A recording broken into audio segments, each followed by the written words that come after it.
aí, pessoal, tudo bem com vocês? Sejam bem-vindos a mais uma aula do Fica em Casa Aprendendo. Eu sou o professor Celso Ramos, o seu professor de biologia. Nós vamos começar aqui a nossa aula de biologia falando sobre as origens da ciência, tá? A biologia, juntamente com a física e a química, são as áreas que estudam a natureza, né? Conhecido como as ciências da natureza. Então, a biologia, ela é uma ciência e como ciência, ela faz parte desse histórico que eu quero apresentar aqui para vocês. Então, nessa aula a gente vai ver um pouco sobre o conceito de ciência, tá? Principalmente para você que está saindo do ensino fundamental, está iniciando o ensino médio, você tem que entender que lá você estudava ciências da natureza e essas três áreas, a biologia, a física e a química, elas eram trabalhadas numa mesma disciplina. Agora nós temos aqui um desmembramento dessas três áreas, tá? Mas continua sendo ciência. E a gente vai entender sobre esse conceito da ciência, a gente vai falar um pouco sobre as culturas antigas, porque a ciência ela não se desenvolveu só em uma localidade.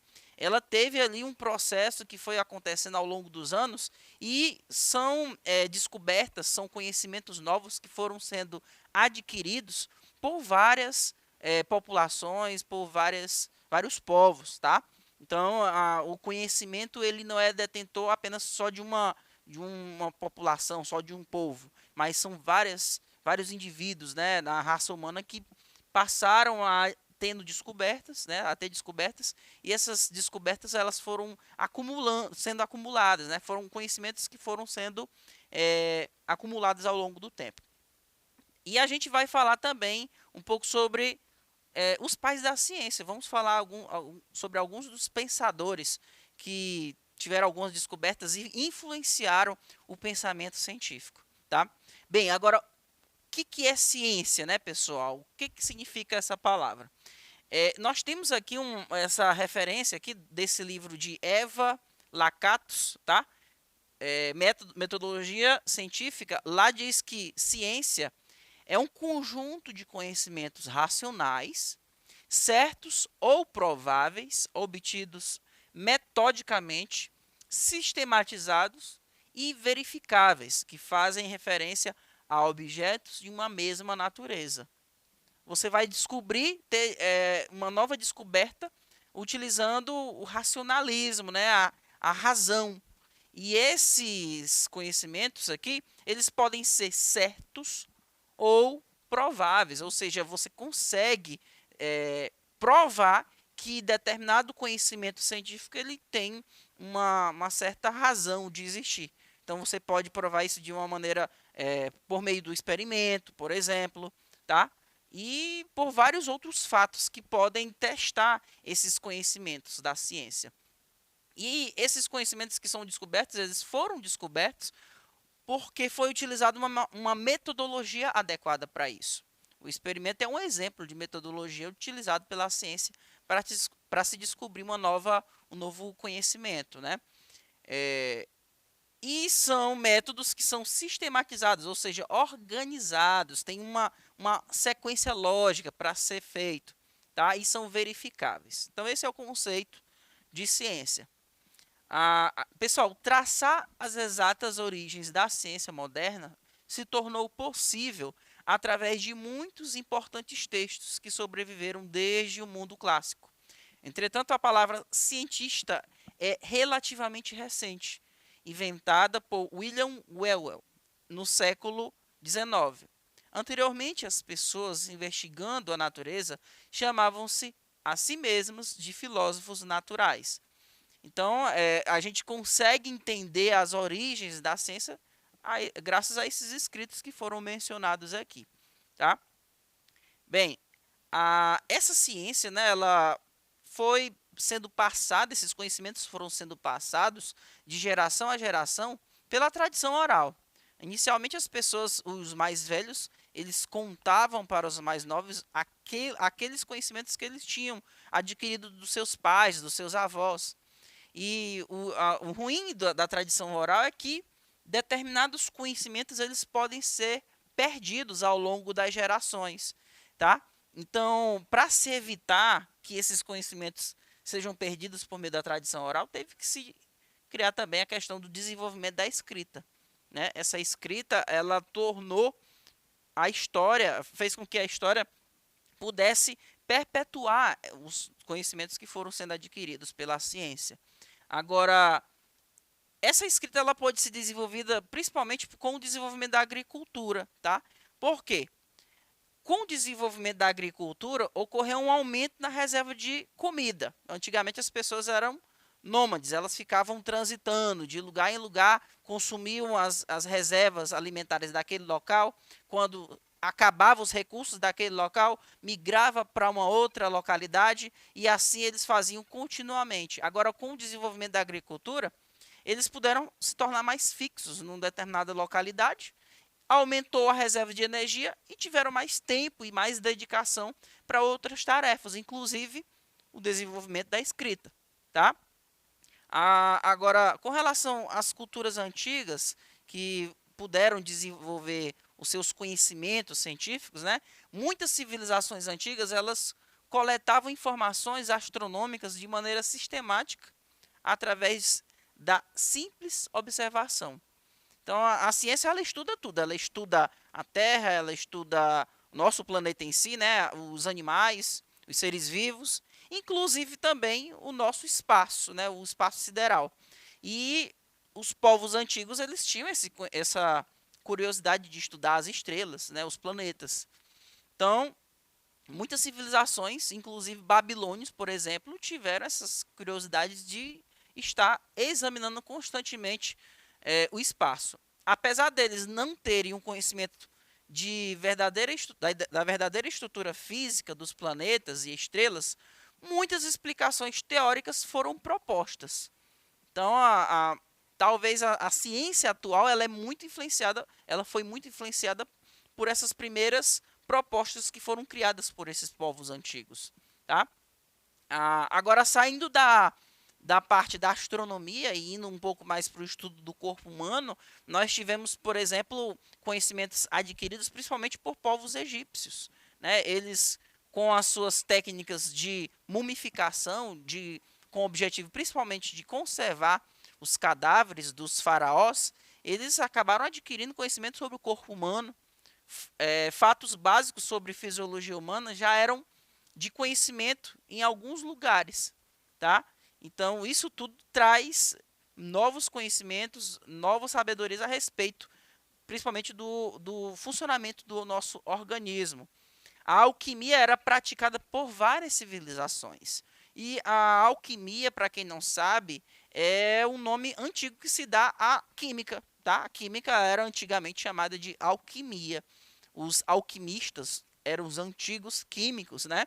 Eles trabalhavam ali estudando as soluções, as substâncias químicas, fazendo misturas, tentando promover reações para tentar adquirir ou descobrir novos compostos químicos. Inclusive, os alquimistas eles tinham o objetivo de encontrar, por exemplo, de inventar a pedra filosofal. Vocês já ouviram lá da pedra filosofal lá do Harry Potter?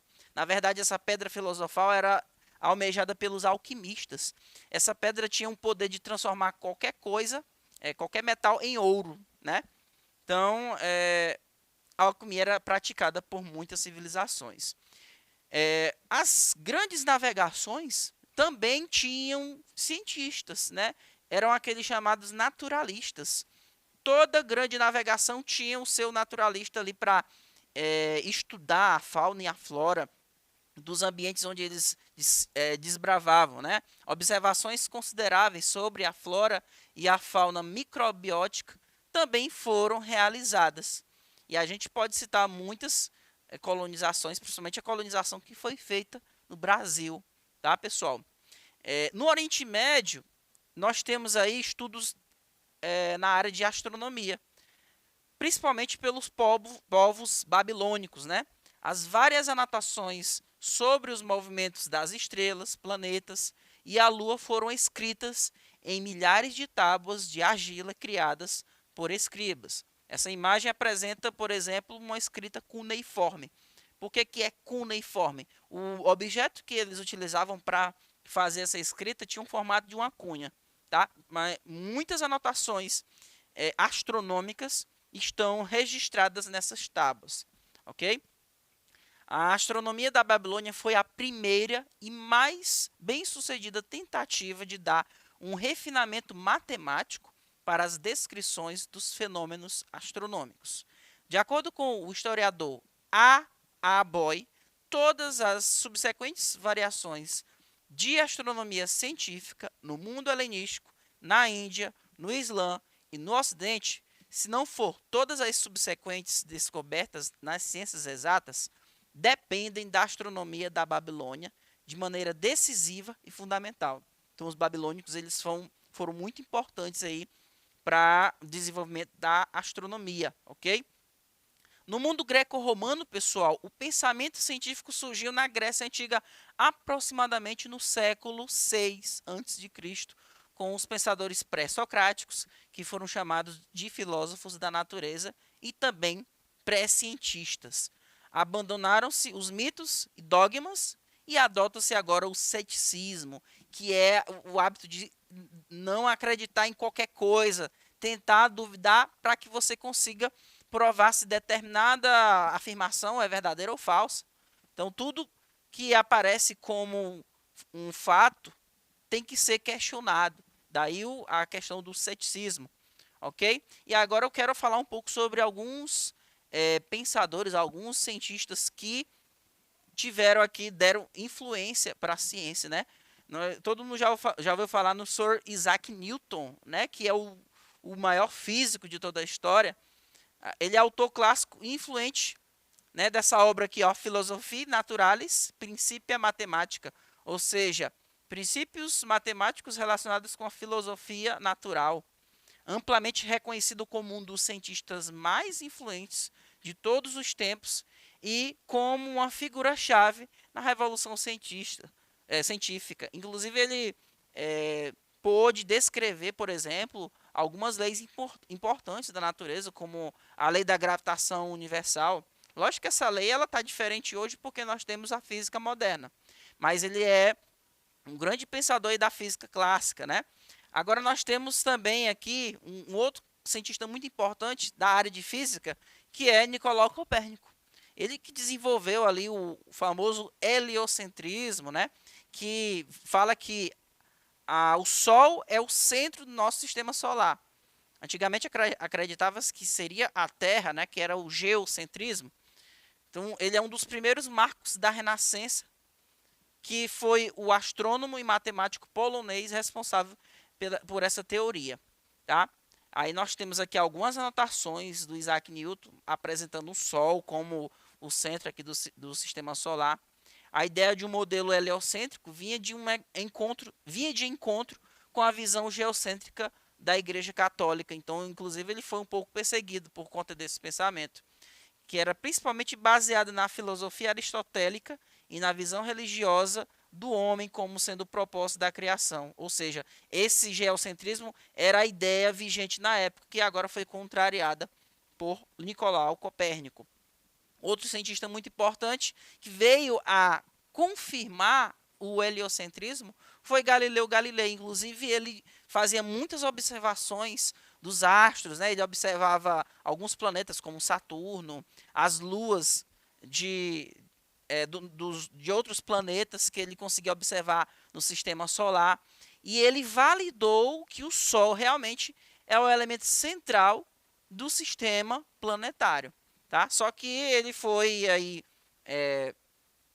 perseguido, né, pela Inquisição, e aí ele foi obrigado a se retratar, ou seja, negar aquilo que ele estava defendendo. Sua principal contribuição é desenvolver o método empírico de Aristóteles. Tá? Pessoal, Aristóteles é conhecido principalmente como o pai da biologia. Tá? E o Galilei, né, ele desenvolveu um método empírico desse Aristóteles em uma nova forma de pensamento, o método científico. Tá? Apesar de se diferenciar do método em sua estrutura moderna, nosso método científico atual, ele é considerado aqui, o Galileu Galilei, ele é considerado como o pai do método científico. Nós vamos ter uma aula específica sobre esse assunto, tá? O método científico. Outro grande contribuinte, né, pensador para o desenvolvimento da ciência é Francis Bacon, contemporâneo de Galilei. tá? Francis Bacon também fez contribuições vitais para o desenvolvimento do método científico. Similar a Galilei, Bacon é conhecido como o pai da ciência moderna. A sua principal contribuição para o método científico é a consolidação do método indutivo no empirismo, que é o método que nós vamos estudar na próxima aula. Ou seja, Bacon apresenta uma forma de experiências particulares serem utilizadas para desvendar fenômenos gerais, ou seja, leis da natureza. Ou seja, você estuda um evento em particular, uma situação local, por exemplo, para tentar entender o que acontece no geral. Por exemplo, digamos que você estuda uma tempestade que aconteceu na cidade aqui de São Luís, né? Aí depois ele estudou um mesmo fenômeno parecido em uma outra localidade. Então ele tenta estudar esses fenômenos particulares para entender o clima na sua totalidade. Só uma situação hipotética, tá, pessoal? O René Descartes também é um outro grande pensador, ainda contemporâneo de Galilei e Bacon. Descartes faz outra contribuição para a ciência moderna, o seu método chamado de cartesiano. Ele se baseia na dúvida sistemática, ou seja, é uma forma de ceticismo metodológico. Ou seja, como que seria esse ceticismo? Você não vai acreditar em tudo que falem para você. Você precisa testar essa ideia. Então, como que você vai fazer isso? Descartes ele propõe algumas regras fundamentais para se avaliar algum fenômeno. São elas, verificar, ou seja, alguma informação da natureza foi apresentada, vamos verificar ela, vamos analisar. Depois que você verifica, analisa, você tem uma conclusão, você sintetiza essa conclusão, tá? E aí ele apresenta também essa ideia de enumerar, ou seja, apresentar quais são essas conclusões. O Descartes ele tem uma frase muito conhecida, tá? Que do latim fala assim: cogito ergo sum. Significa penso ou duvido, logo existo. Ou seja, penso, logo existo. Tá uma frase muito conhecida do René Descartes. E esse outro cara aqui, o John Locke, ele foi um grande pensador e empirista. Ele traz como contribuição a ideia de trazer o experimento como algo necessário para comprovar determinado conhecimento, tá, pessoal? E agora eu apresento também alguns cientistas da área de biologia que são importantes também, contribuíram bastante para o desenvolvimento da ciência chamada biologia. Um deles, por exemplo, a gente pode citar aqui o Linneu, tá? Carl Linneu. Ele foi o cara que desenvolveu a taxonomia. Taxonomia é uma ciência que faz a classificação dos seres vivos. Ela classificou os seres vivos em categorias, tá? Desde uma categoria mais abrangente até uma categoria mais específica. Nós estudamos isso aqui no segundo ano, ok? Esses caras aqui, ó, foram os primeiros a utilizar o termo biologia. Quem são? Thomas Bodes, né? Carl Friedrich Budak e Gottfried. Esses três caras aqui, eles foram os responsáveis por introduzir o termo biologia como uma disciplina formal de estudo.